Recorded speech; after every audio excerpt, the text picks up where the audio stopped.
रामकृष्ण हरी. मुलींनो आणि मुलांनो, माता बहिणींनो, माझ्या भावंडांनो, मी लई मेहनतीनं व्हिडिओ बनवते बघा. आता आपल्याला 15-16 मिनटाचा व्हिडिओ करायचा आहे. बघा जा माझा व्हिडिओ चांगला असते.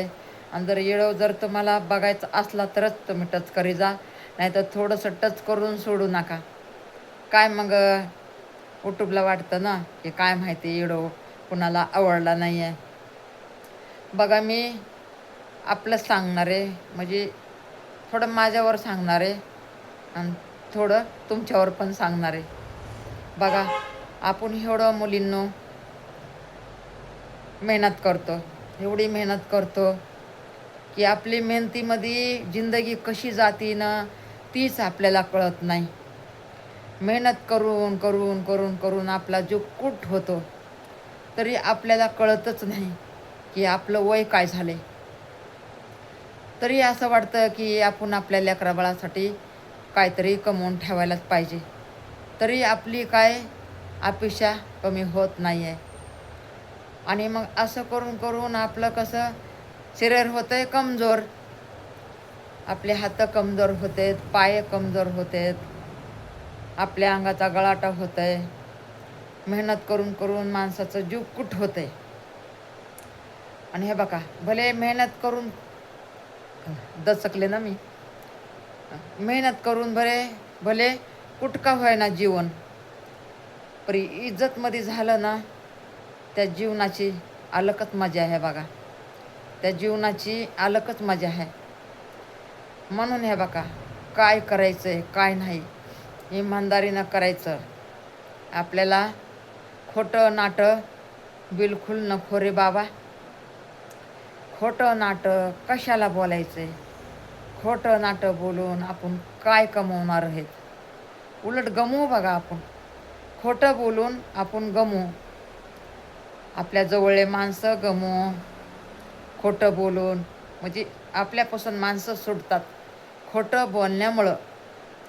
आपल्या जिभेजवळ आहेत ना आपले माणसं, ते आपल्यापासून सुटतात खोटं बोलण्यामुळं. म्हणून खोटं बोलायचं नाही. काय बी असू द्या, खरं बोलायचं. कोणची बी मुलगी लग्न करून दुसऱ्याच्या घरी जाते, सासरी जाते. लहानाची मोठी मुलगी आपल्यापाशी होती आणि नंतर ती मुलगी सासर घरी जाते. सासर घरी गेलं तर त्या मुलीनं जीवनाचं स्वार्थिक असं करायचं. ह्या कानाची खबर ह्या कानाला द्यायची नाही आहे, आणि ह्या कानाची खबर ह्या कानाला जर दिली रे बाबा, मग ते भविष्यात बिघडलं म्हणायचं आपल्या जीवनाचं. मुलगी असू दे किंवा मुलगा असू दे, असंच असतं बघा. म्हणून हे बघा, नांत्या घरी मुलगी गेली तरी मायबापाचं सांगणं कसं असतंय, बाळा तुझ्या घरी गेलीस तर त्या घराचं स्वर्ग बनव, नरक नको बनवू.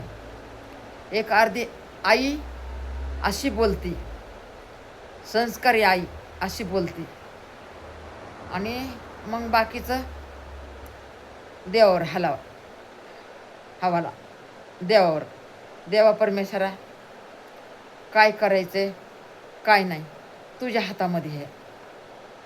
म्हणून हे बघा, दिल्या घरी मुलगी असू द्या किंवा आपण कोणाची मुलगी आणतो आपल्या मुलांसाठी, ती मुलगी असू द्या, आजूबाजूवाली असू द्या, आपल्या जवळले असू द्या, कोणत्या बी मायबापाने, मी बी झालं तुम्ही बी झालं, लग्न करून चाललेली बाई दिल्या घरी तू सुखी राहा. ह्या कानाची खबर ह्या कानाला कधी देऊ नकोस. हेच मायबापाचं सांगणं असते बघा, प्रत्येक मायबापाचं. मग तिच्या जीवनाचं नक्कीच स्वर्ग बनवतंय, आणि त्यांच्या सासू सासऱ्याचं नक्कीच स्वर्ग बनतंय. पर हे बघा, आजकाल मुली लग्न करून जातात ना, आईच्या घरापेक्षा सासू सासऱ्याचं घर आपलं म्हणून चालतात, आपलं म्हणून चालतात. आजकाल असं आहे.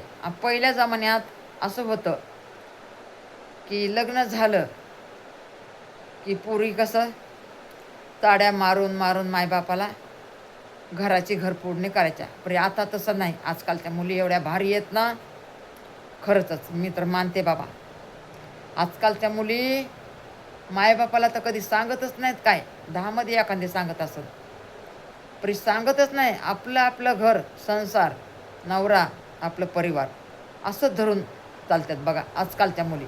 आणि प्रत्येक मुलीनं असंच चालायला पाहिजे. आता आपण बघून आहेत ना, आजकाल अहो किती सासरघरच्या लोकांना आपलं समजतात, आपल्या मायबापा समजतात, आपल्या मायबापा समान समजतात आजकाल. पहिल्या जमान्यामध्ये अलग होतं. पहिल्या जमान्यामध्ये लय अलग होतं बघा. अहो पोरगी जर नांदायला गेली लग्न करून आणि जर तिला दिवस गेलेले असले तर ती बाळातीन झाल्याशिवाय यायचीच नाही. पहिलं जेव्हा ती हे बघा 5व्या-6व्या महिन्यात जायची डिलिव्हरीसाठी, 7व्या महिन्यात तर नक्कीच ती गेली ना बघा. हे पण 3 महिने राहायचं बाळातीन होतं आणि नंतर बी अजून 4 महिने राहायचं. किती गेले? 7 महिने गेले. आता आहे का हो तसं? अहो 1.25 महिना नाही झालं तर आजकालच्या मुली म्हणतात नाही बाबा माझ्या घरी नेऊन सोडा, आई बाबाला म्हणतात आजकाल. असं उलट पहिल्यापेक्षा आजकाल जमाना लई हुशार झाला आहे. आपण म्हणतो तसं कलियुग कलियुग कलियुग नाही. पहिल्यापेक्षा आत्ता उलट बरं या. मुलींचं असू द्या मुलांचं असू द्या. मुलं बी आजकाल किती जीव लावणारे लावतात आपल्या मायबापाला बहिणींना. किती जीव लावतात आजकालचे मुलं. पहिल्यांचं कुठंतरी 10 घरामध्ये एखादा असायचं. आणि हे बघा मुलगी जर बाळातपणाला गेली भले तिथं कुबड मोडूस्त काम करायचं. मायबापाच्या घरी शेत असलं तर शेतामध्ये खुरपणी करायची, ते खुडणी मोडणी करायची. आणि गरिबाच्या घरची बी मुलगी असली तरी त्या गरिबाच्या मुलीनं खुरपणी करायची. त्या मायबापाच्या इथं लोकाच्यात जाऊन आईबरोबर कामाला जायचं, खुरपाईला जायचं बघा. गाई म्हशी सांभाळायच्या बघा. पण आता तसं आहे का काय? आता तर काय सगळं एवढी मेहनत आजकाल नाही आहे बघा. एवढी मेहनत आजकाल नाही आहे. पहिल्या लय मेहनती होत्या अहो. आम्हीच बघा. आता काय सांगायचं तुम्हाला. आम्ही बघा पहिलं आमच्या मामाच्या घरी राहायचो. मामाच्या घरी राहायचं किती 7-8 वर्षाचा होतो आम्ही. आमच्या मायबापाच्या इथं शेत नाही, पोत नाही, काय नाही. मरणाची गरिबी. नीट खायला नाही भेटायचं, नीट खायला भेटायचं नाही एवढी गरिबी. परी मामाच्या इथं रे बाबा, मामाच्या इथं गाई म्हशी शेती बाडी गाड्यांना माल व्हायचा. मामाच्या इथं भरपूर शेत भरपूर होतं. परी मेहनत भरपूर होती बघा.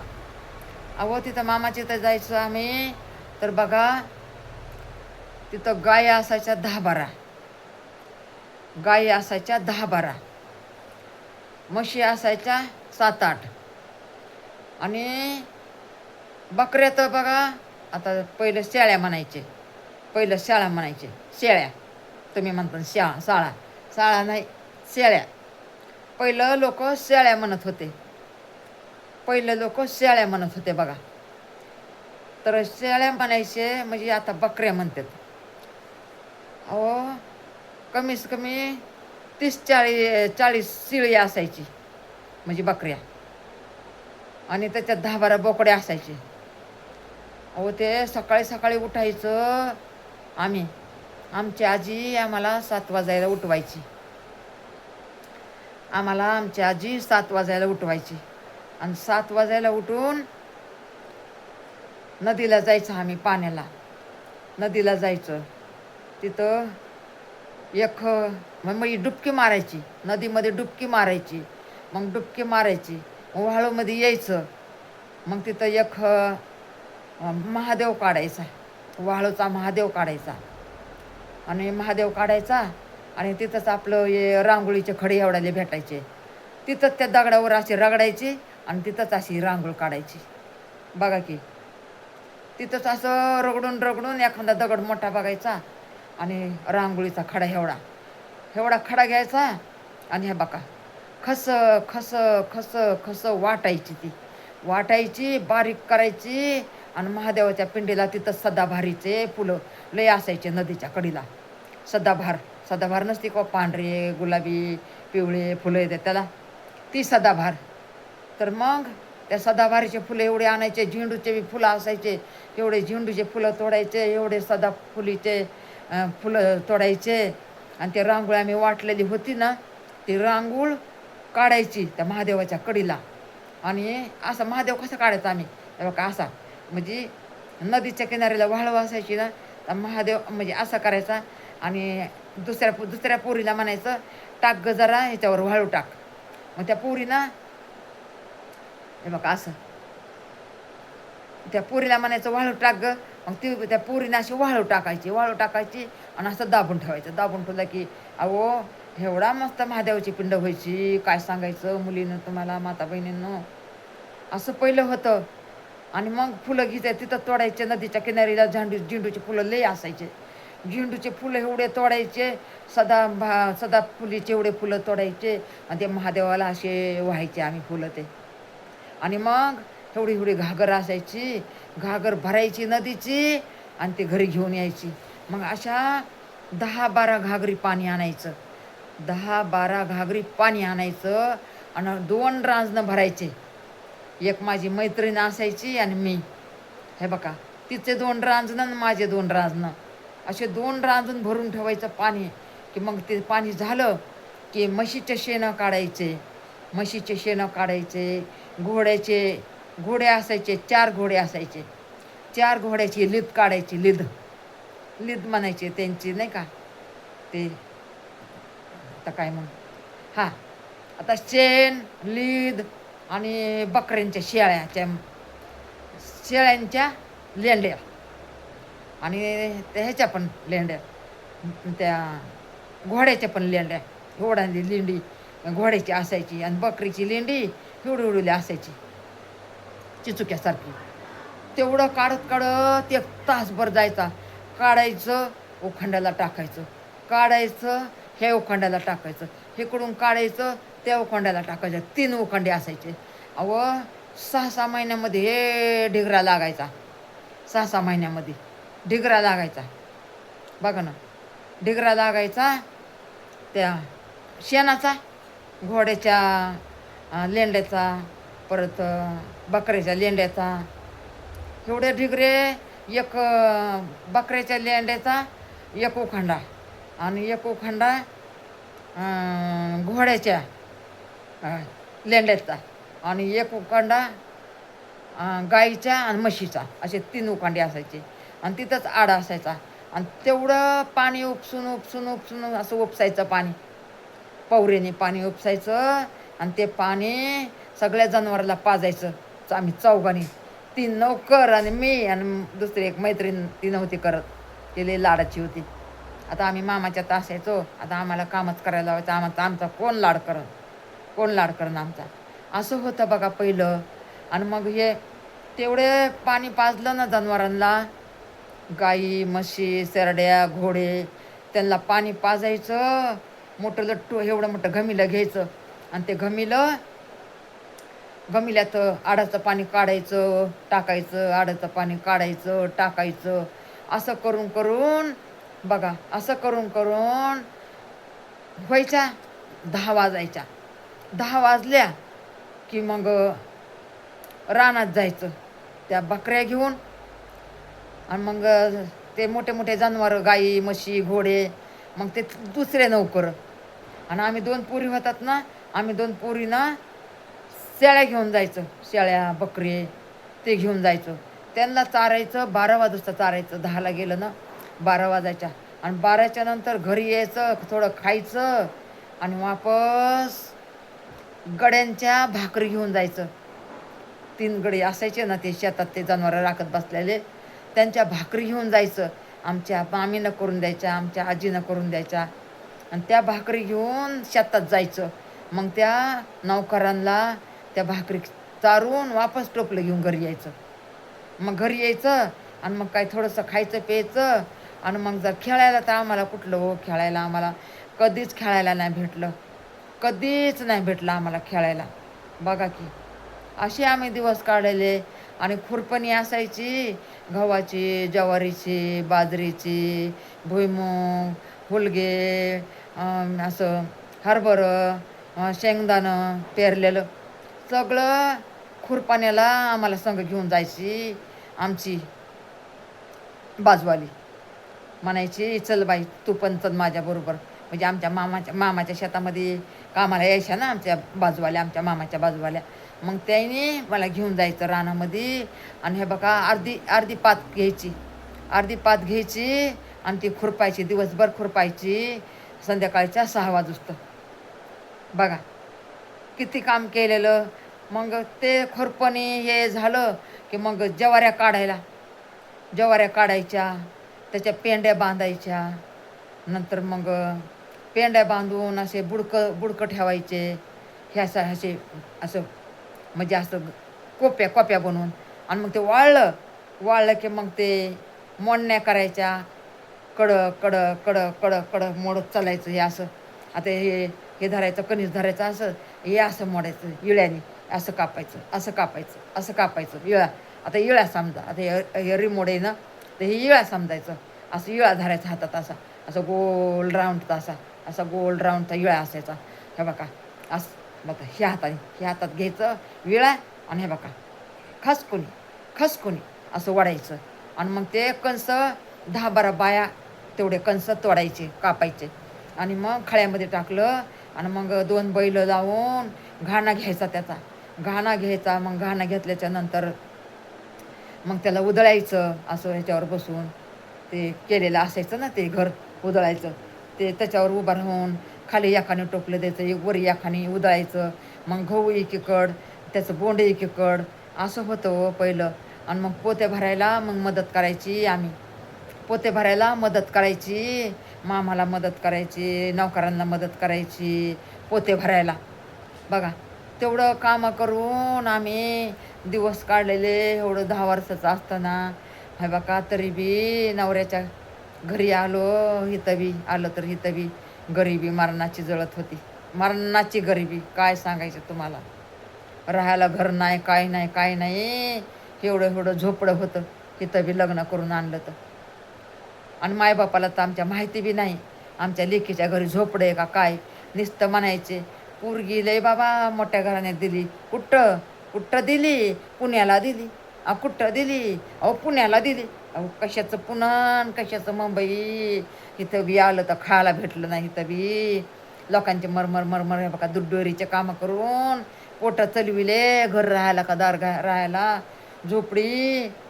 पाणी पाऊस आले की भरडून जायची.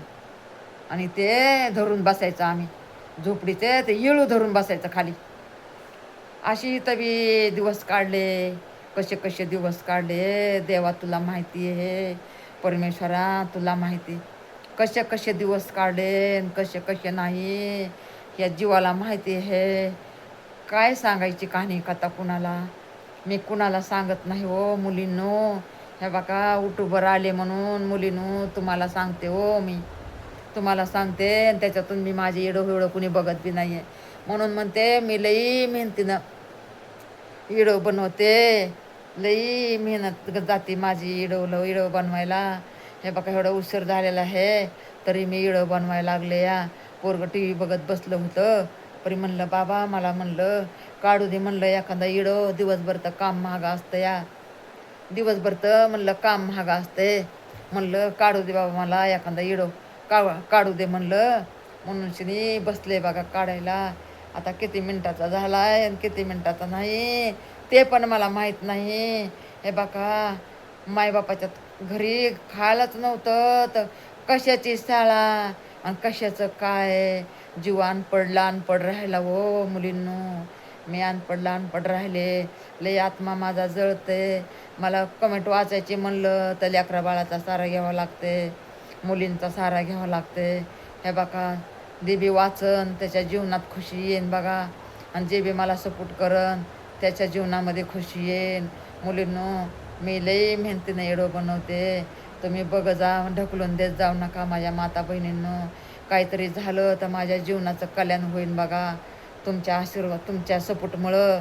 आणि हे बघा, या लेकरांचा मला हाय सपोर्ट कसा तरी, बिचारे कसं का होईना वाचित आहेत तरी. पर हे बघा, त्यांच्या बी मागं शाळा आहे, त्यांचे ट्युशन आहे. माझ्यासाठी तरी बी हे बघा 1-1.5 तास काढतात लेकरं बाळं. देव त्यांचं चांगलं करू, आणि तुम्ही सपोर्ट करता आणि देव तुमचं चांगलं करू. चला, नमस्कार.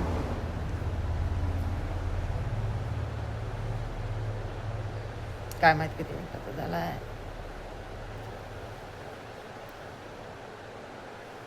रामकृष्ण हरी, रामकृष्ण हरी.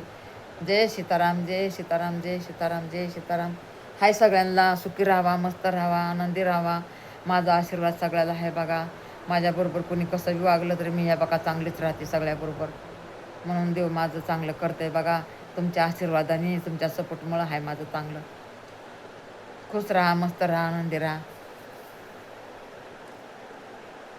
रामकृष्ण हरी. जय सीताराम, जय सीताराम, जय सीताराम, जय सीताराम, जय श्रीराम, जय श्रीराम.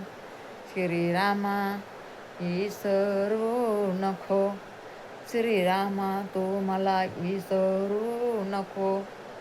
मी तुझी लई याद करते श्रीरामा, माझ्या लई याद करते. रामकृष्ण हरी.